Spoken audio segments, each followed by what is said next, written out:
We're Track Meet, and you're watching Local Mojo. Okay. What's up, everyone? I'm AJ Young from Local Mojo, and I'm here with Jeremy. Mike. Matt, and they are Track Meet. All right. So I know we just went to the record store, got a very good insight into some of your guys' influences. But if each of you had to just list like your top 3 artists, what do you think they would be? Gosh. Right off the bat, Talking Heads, easy choice.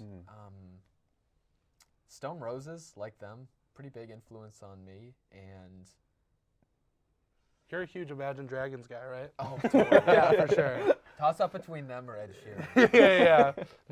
Mainly like crossover is the real dream. Yeah, I don't know. Maybe like Kid Cudi. Okay. Good one. Cool. I don't know. I gotta choose like to represent like pop punk era. Maybe like gotta go with the classic Fall Out Boy. You know, shout out to 13-year-old me. And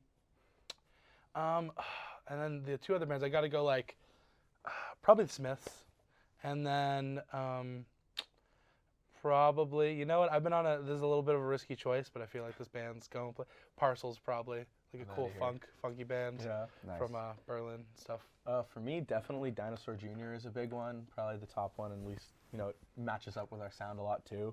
They don't necessarily like influence us, but I love King Gizzard and the Lizard Wizard. You know, they're incredible. And then for like a classic one, probably like Black Sabbath. It's been something I've been listening to for as long as I can remember. So. And then just going off what you just said there, are there bands you think that you've kind of drawn influence from to put into your music? It's really interesting. I think maybe the first band that has never been influenced by any other artist, which is kind of crazy. We were really influenced by like, you know, podcasts, NPR, you know, that really helps. Field recordings, you know. Blues Clues, big one. Old Blues Clues. Yeah, Steve type beat. No, I don't know. We're big like we're sort of consider ourselves like post-punk, emo, alternative. So like bands like Title Fight have been super influential. You know, Fugazi. Fugazi. Yeah, Fugazi's a big one. B-Boys and Parquet Courts. Yeah, Parquet Courts. Remo Drive. Definitely. Yeah, Remo Drive. That's a good one. Yeah. Yeah. So we definitely like a mix of ambient moments and softer moments with really hardcore punk, like sort of in-your-face stuff. So. Yeah, we sort of take influence from a lot of that stuff, I think. Yeah. And then we like some funky stuff here and there. Like we try to occasionally do like a very bad Wolfpack impression sometimes, where like it'll be like a funky bass line or something like that, or we'll try to get some sort of funky elements in there somewhere. But we got a ways to go trying to do better at that. But you know, it's cool when we can. I'll whip in the Imagine Dragons song at practice and they'll lock me outside. Yes. All of our songs, they're just remixes of the A-Team by Ed Sheeran. They're just sort of different variations on that structure. Ed, you know, you can try to come after us, but we will never surrender. So, you know, watch out, watch your back, Ed. It's a threat. Yeah, that is a threat for sure. Cut that. That's awesome. And you guys just dropped a new LP, Amphibian. Yes. Yep. Yeah. We it's 4 songs that we sort of started writing. We had finished like before long time ago. Yeah, in a galaxy far pre-pandemic, away. we wrote these songs. Yeah. Do you want to talk a little bit more about it? Yeah, sure. So we wrote all these songs like sophomore year of college when we first started out as a band. We had them all finished up probably very early 2020, right before the pandemic hit. And, you know, we started working on some other songs after that. But those were really the first 4 we did, and they sort of felt separate from everything that came later. They were written with our old members. So when we came back and we had the opportunity to, you know, start recording like, you know, semi-professionally and get everything sounding good, even though we had 9 songs to record, we decided that, you know, we'd split it up, and the first 4 would be this first EP. And then we'll drop the other ones at some point soon, hopefully. Yeah, definitely. It's much more like they were written with like our old band members, Rob and Birch, pre-pandemic. So it's definitely way more post-punk sort of vibes, where now we're sort of getting a little bit more emo and weird and stuff like that. But yeah, we're super excited. Some of our favorite songs that we have, and are on that EP, so we're super excited, and the reception to it has been great. You know, it's been incredible. people streaming it that aren't our immediate family is a blessing. So, so yeah, it's been really, really cool. You know, it's on Spotify, everything like that. Amphibian, check it out, I guess. Yeah, definitely. Do you guys want to talk a little bit about how you came up with the name for Amphibian, all that stuff? Yeah, so naming the EP took maybe longer than recording it. I think it's like an insight into. There's a lot of politics of band stuff of like, you know, trying to get on the same page. Yeah, and this is a good example of we had different ideas and we sort of had to figure out which one to go with. It was between like Amphibian. We had like an idea of like calling it like The Long Wait and stuff like that. But one thing that's been super common with us is like a sort of a nature theme and stuff throughout, like especially I think our first single is a picture by I think Rob of like a frog. It's a picture of a frog. Yeah, so like, you know, we sort of have always vibed with that like psychedelic a little bit sort of aesthetic. So we thought that, you know, not only is there like some cool meaning behind Amphibian, but it's also, you know, frogs are cool. Frogs, I think frogs are underrated. Frogs are cool. Frogs are cool. I don't know where frogs generally are rated, but I feel like frogs aren't brought up enough. Frogs versus toads. Aren't they? Down the line. What is the difference? You just have to pick one. Well then, okay, go Frogs. for it. You go. Frogs. Yeah, frogs. Frogs. Okay. Wow. Toads. I think we've now toad established love. that toads are underrated. Yeah, I feel like toad and frog is like the difference between rat and mouse. I think so. Yeah. Yeah. And then when you guys were in the process of writing the LP, how long, like over what period of time do you think, like how long did it take you to come up with all those songs? So these first four, it was probably within like, I'd say 3 or 4 months.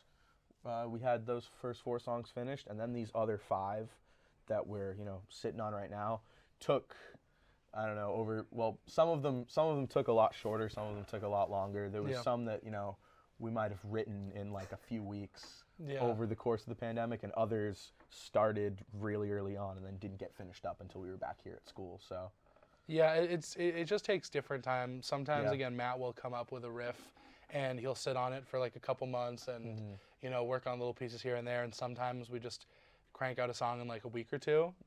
But yeah, for the first EP, it was definitely like over our first semester in sophomore year of 2019, so it was definitely over that first semester.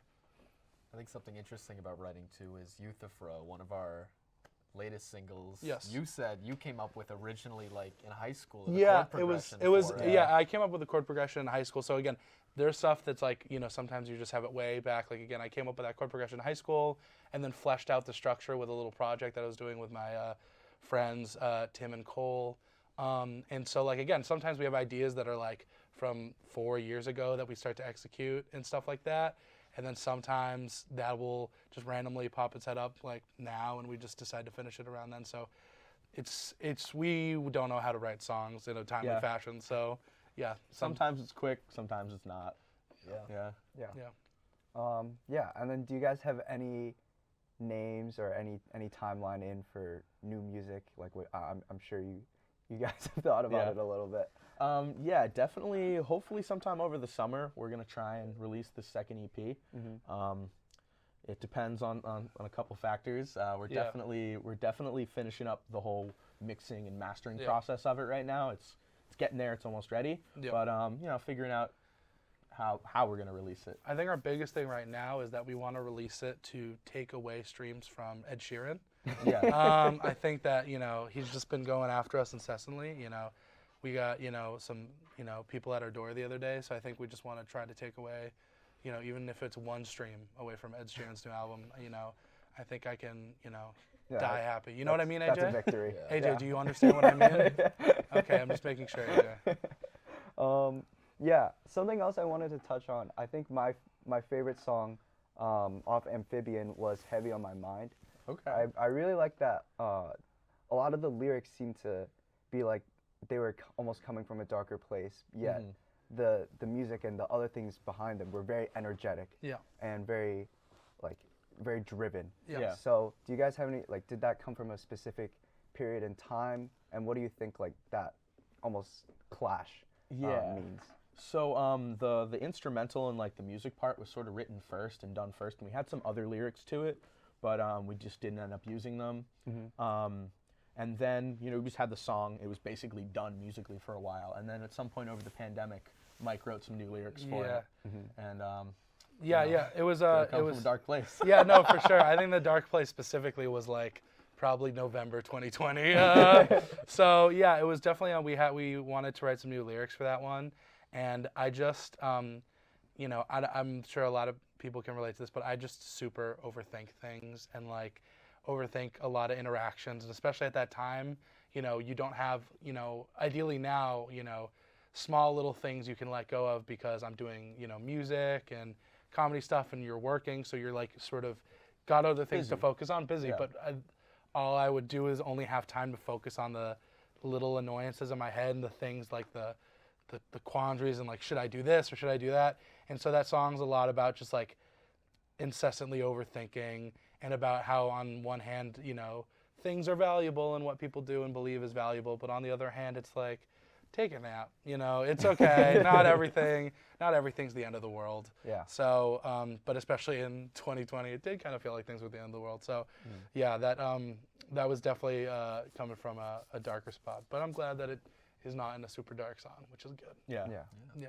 That's awesome. So that the lyrics were like a direct result of the pandemic. Yeah. I mean, realistically, it's the pandemic just amplified my not great behavior, just like mental thinking about stuff. But yeah, just being so trapped in, I don't know about, I mean, it's people like talk about doom scrolling and stuff, especially at that time. It's sort of like that where you have nothing to do, so all you can do is focus on, you know, politics and interpersonal stuff in your life and what you should do. In reality, normally I would just be able to go and hang out with these guys and play music and stuff, but then all I could do was just sit in my room and think about stuff like that. So yeah. Now another thing I wanted to touch on was to kind of just talk about like your early career. How did you guys meet and form to be Track Meet Now? So originally, Mike and I, in like junior, senior year of high school, we started working at the same grocery store. It's called Trukey's. Yes. To be clear, and this is still a problem, I was a bag boy. Yeah. Matt was a bag boy. And within the first couple months, Matt got sent to the grocery department. Yep. I got promoted. Promoted to the grocery department. But with no pay. With no pay increase, but he got a little like belt. Yeah. And one of those like stapler things. Cool. Yeah. And it took me a full year to get into grocery. Yep. So already it's like, you know, power dynamic even now is a little bit off. You know, he still, you know, carries around. But we worked there for like our 2 years. Yeah, for 2 years and stuff, and commiserated over working there and things like that. And liking music. And liking music. Yeah, going to some shows and stuff like that. And then we went to college, and sophomore year we were both at UMass, and we were like, hey, we should start a band. And we had a friend, Rob, who also was into the similar music, that played bass and wanted to start a band. So it was us three, and then we found a drummer, and we had a good time and everything like that. But over the pandemic, you know, sort of different schedules and pandemic stuff, we sort of decided to split with Rob and Birch. But then we found our drummer, who is not here right now. Yanni. Yeah, do you want to talk about it? Yeah. So I met John. I was buying a mattress off of him on Facebook Marketplace because you know, me and Mike moved into our apartment in September. Yes. And he came and dropped it off, and he saw like my bass sitting in the corner, and he was like, "Oh, you play music?" And I'm like, "Oh yeah, I'm more of a guitarist, but yeah, and I'm in a band and this kind of thing." And he's like, "Oh, well, I'm a drummer." And I'm like, "Well, my band needs a drummer if you would like to join." So I gave him one of our stickers, and at the time, if he was here right now, I'd tell you this. He thought it was really weird and kind of bizarre that somebody would just ask him to be in a band after selling them a mattress. But he went home and listened to it and that kind of thing, and he texted me back and was like, "Hey, I would actually like to try out to be in this," and here we are. Or he's not here. Yeah, and so the only other thing we needed was a bassist, and one thing that I did a lot, even when we first started the band in 2019, was just sort of trying to get our name out there, just sort of posting on social media. So this was probably like at that point, September 2021, I was like, I'd posted probably at that point over my course of UMass like 3 or 4 times on the Reddit looking for members. And at first it was really professional, but at this point I was like, does anybody play music? Are there musicians here? Because I don't think there are, because I keep posting and nobody keeps responding. Please respond back. So, so the COVID semester summer a year ago from this semester, I had seen their post on the subreddit. Yeah. It didn't say UMass track meet subreddit, or yeah. anything. Yeah, the Yeah. UMass subreddit. It was just like, hey, just looking for. It was like looking for a cool, like, super cool bandmates. You know, I think you mentioned bass and drum.